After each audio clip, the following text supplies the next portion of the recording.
بسم اللہ الرحمن الرحیم۔ حضرت انس بن مالک رضی اللہ عنہ سے روایت ہے کہ حضور صلی اللہ علیہ وسلم نے ارشاد فرمایا، سارے بنی آدم یعنی انسان گناہگار ہیں، اور بہترین گناہگار وہ ہیں جو توبہ کرنے والے ہیں۔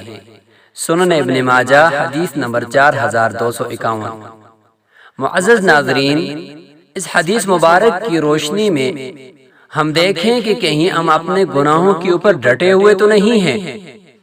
اگر ایسا ہے تو سب سے پہلے اس روش سے ہمیں توبہ کرنی ہے، اس کے بعد اپنے گناہوں کا اعتراف کرتے ہوئے اللہ تعالیٰ سے اس رمضان المبارک کے مبارک عشرے میں اپنے گناہوں کی بخشش طلب کرنی ہے۔ اللہ تعالیٰ ہمیں اعتراف جرم کی عادت نصیب فرمائے، آمین۔